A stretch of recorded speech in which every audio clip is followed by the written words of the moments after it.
Hey everyone, Jim and Chris back with another important subject that keeps coming up to us, and that is what is with septic or sewer systems? There's a lot of confusion, there's a lot of unknowns. How do they work? Which one's better? Do you do septic for new construction? There's some people that are completely afraid of septic. So we want to kind of get rid of some of the misconceptions and talk about, our personal history and our building history with both sewer and septic. You've had a lot of personal and professional experience with septic, even of recent. Yeah, well, people think, septic must be, you must be out in the boondocks if you have septic. That's what you hear. That's what we hear from clients, people that aren't from here. And the reality is sometimes it is in the boondocks, and sometimes it's right in downtown Jacksonville. So I'll give you an example.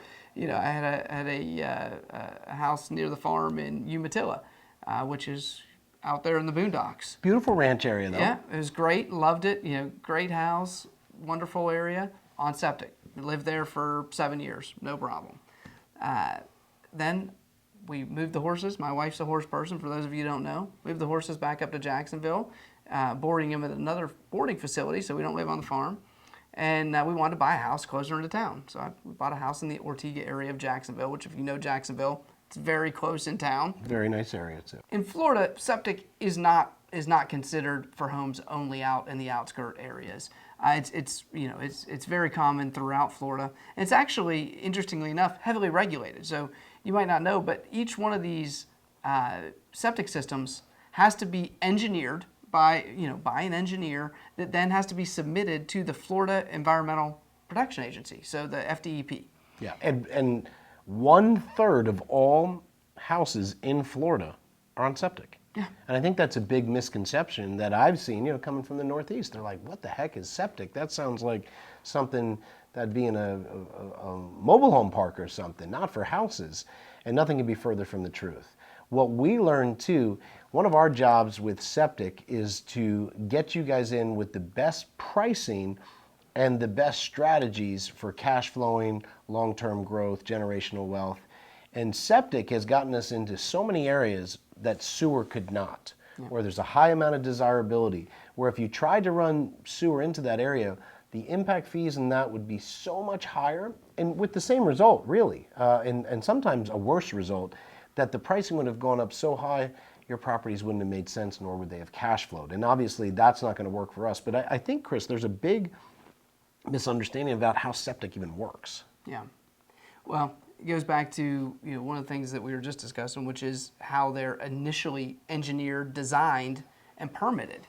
There's multiple different types of septic systems out there, and they all operate slightly differently, and it depends on what the soil is in the area, the size of the lot. There's all these variables that go into having the right septic system for an area. And I think that some of the misconception comes is all this regulation didn't used to be there. Just like anything else, just like our building codes, as people understand more and more about a system and a way to construct something, then more and more codes and regulations come into being on how it's to be done. Yeah. So, we really have to go through a very strenuous process of permitting this. It's almost like getting its own permit in addition to the building permit for the DEP to be comfortable to say, yeah, that is the right system for that area. Ultimately, all septics work pretty similarly, Yes. so the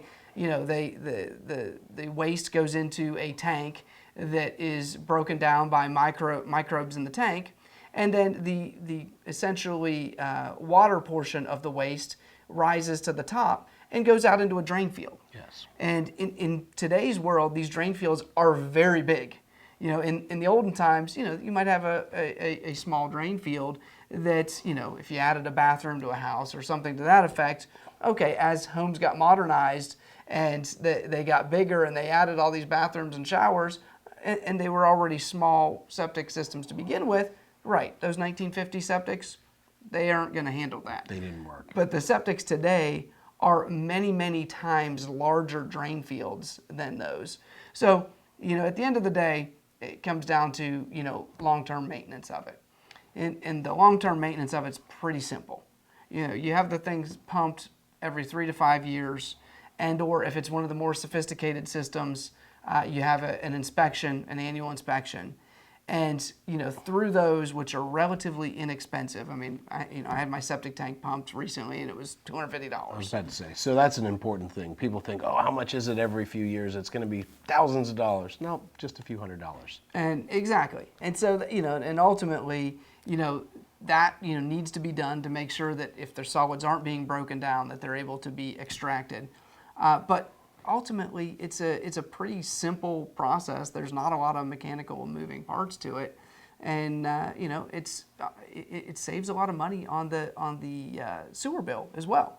So for your tenants, again, making that affordability factor, they're either going to pay the sewer bill or they're going to pay a little bit more in rent. And in a lot of cases, you're going to see that that rent differential in the rent price, and instead of going to the sewer company. Because when you get your water bill, if you look at your water bill, the most expensive part of it's the sewer, not the water. Yes, always. And that's been a big deciphering for me. I remember when Chris and I were doing the old rehabs, that was what I saw going, gosh, we really save on these bills here. What I didn't like was buying a house from 1950, the septics were built very differently, just like the houses were. When we talked about hurricanes, houses, they changed. The rules changed in 2004. You have to build different structural integrity to different height for hurricane protection. Well, as Chris was talking about, with septics being heavily regulated, that construction and detail that they've demanded now is very different than something built in 1950. And I think there's a lot of misconception that people think, oh, I heard about a septic problem. And the septic problems I've always heard about are, like you said, on a very old house that was built completely differently, and something like an extra bathroom or extra shower or some sort of water was added to it that it just couldn't handle. So when you're building from scratch, we found it to be not only sometimes advantageous to functionality, but definitely to cost. And so what we've tried to make sure is, some people have gotten nervous or scared saying, this sounds like it's just like a porta-john or something that's not going to really run my sewage or my bathrooms, and nothing could be further from the truth. So I wanted to make sure that we will work with both. I own and have lived in both sewer and septic property. So has Chris. Our investment property portfolios include both. And so I will work with either. I always want to know, what is the condition, where is the area, and what is the functionality. And with new construction, that is all handled for you with our new construction program. So if there's any questions that come up, again, this can be very misunderstood. Talk to your property counselors. I know some of the top property counselors who have bought their own properties, they live in septic properties, or they have rental properties that are on septic. So they have personal experience with this, just like Chris and I. So talk to them about it. If you still have questions, we're happy to send more information. But overall, that question of sewer versus septic, I always look to say, what's going to get me a better return, especially when it comes to my investment properties. I know that's what you're looking for. And we found, with including septic and sewer, where we will work with both, we're able to get you guys more properties, better options, and overall a better performing portfolio when we work with both. So if you have any questions, please reach out. We'll look forward to talking to you in the next video. Take care. Bye, everybody.